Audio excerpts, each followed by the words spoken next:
so on page 6, you have your Safety Shield 360, right? These are the 6 technologies that make up Safety Shield 360, and they're standard on everything. We added it recently to the Sentra and the Titan. So I want to go over these really quick with you to make sure you understand what sensors on the vehicle it's using, and also, just as important, speeds they start working at or in between. So high beam assist at the top there. All right, high beam assist uses the camera up on the windscreen, right? So at night, that camera will detect any headlights coming at me or rear tail lights in front of me. If it detects that, it keeps my headlights in low beam. When those lights dissipate, it kicks it back to high beam, okay? All right, so you guys remember how to put it in high beam assist? Anyone? So how you put it in high beam assist? Yeah, you put the stalk on the left side of the steering wheel, you put it in auto. Now before, you would just push that stalk forward and you see a little green headlight icon in the ADAT. Now, still, you put it in auto, and now there's a button there. You saw that button? Just push the button.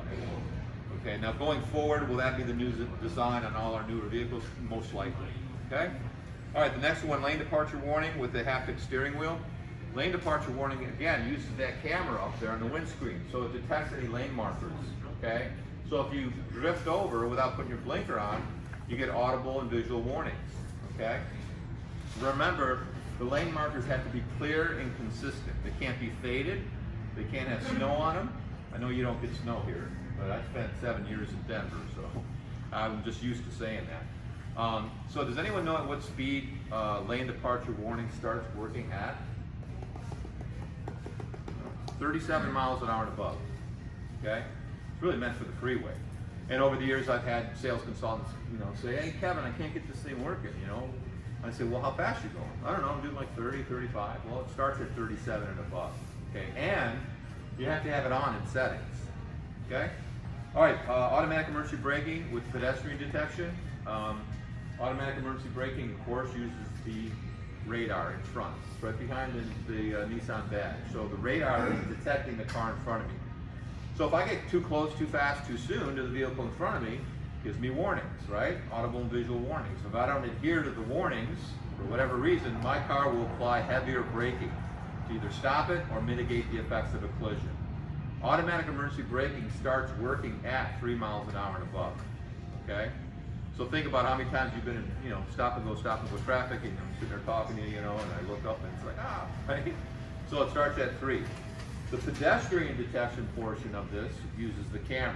And what Nissan says to us, if that camera detects an upright human silhouette, it will give you warnings, and if you don't adhere to the warnings, it will brake for you. The pedestrian detection works between 6 and 37, a little different there, okay? Of course, we added the new cyclist detection also. They just added, loaded thousands of images in the software, so now it detects bikes also.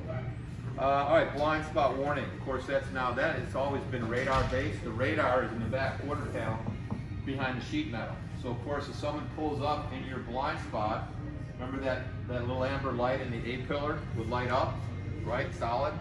And if you put your blinker on, then it would flash. Well, we moved that light to the outside mirror, okay? So it's a triangle right there, you can see it. And now, when someone pulls in your blind spot, that red light goes solid, okay? And if you put your blinker on, then it flashes, right? So do you guys like the idea that they moved it to the outside of the mirror, or did you like it in the A-pillar? Mirror? Mirror? Okay.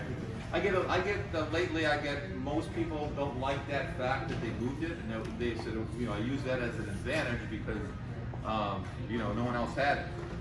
A good way to overcome that objection, especially if you're selling to someone who's had Nissans a long time, current owners and previous owners, is one way you can tell them is now, because it's in the mirror, if I pull up in this blind spot, okay, and Joe's driving, I see that light come on now, right? Before I couldn't see the light in the A-pillar. I see that light, so I know, most likely, Joe sees me, because if I can see that light, I'm sure he can. So, and the other thing, you should probably be looking in your mirrors anyway. So that's one way you can overcome that. I've been driving this, I've always liked it in the A-pillar, but I've been driving this for 2 months now, and I actually like it a lot in the outside mirror. Okay?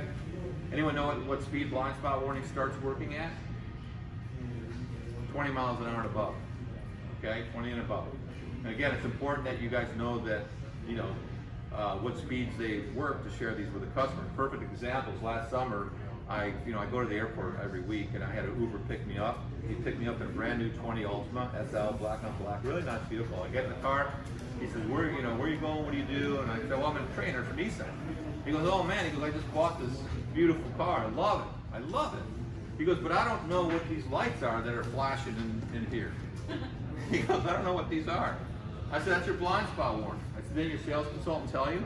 He goes, nah, they didn't tell me anything, you know? It wasn't my store, I don't train where I would live. So I said, that's your blind spot warning. And I told him, and we're on the 405, you know, bumper to bumper traffic, and I said, now when we get up to 20 out of your peripheral vision, you'll see those lights go solid. We got up to 20 miles an hour, they went solid. I said, put your blinker on, he puts his blinker on, they start flashing. Audible tone, right? And then I said, now watch, when we slow back down under 20, they'll shut off. We slow back down to under 20, they shut off. So it's important that you tell a customer this, because maybe they think they come on at 3 or 5 or they're always on.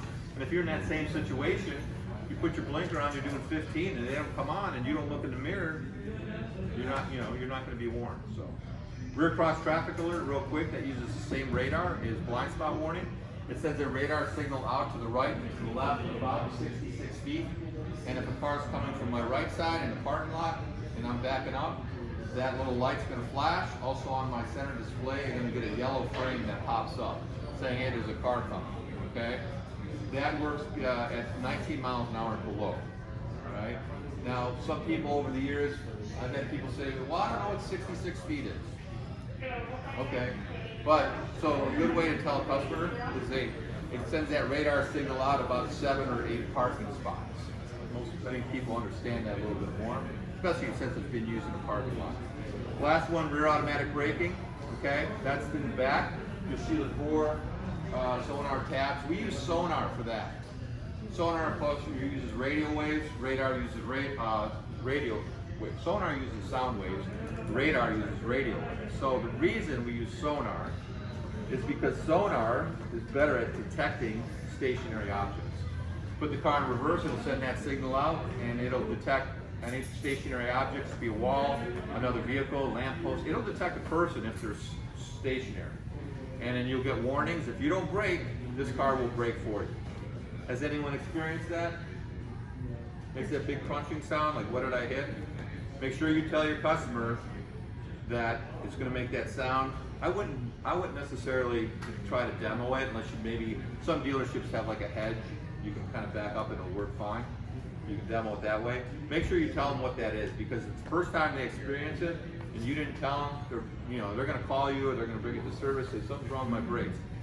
That's the ABS brakes, that's the actuator just clamping down on the brakes. That works up to 9 miles per hour in reverse. Okay? So that's Safety Shield 360. Any questions on any of that? All right, good. Let's move.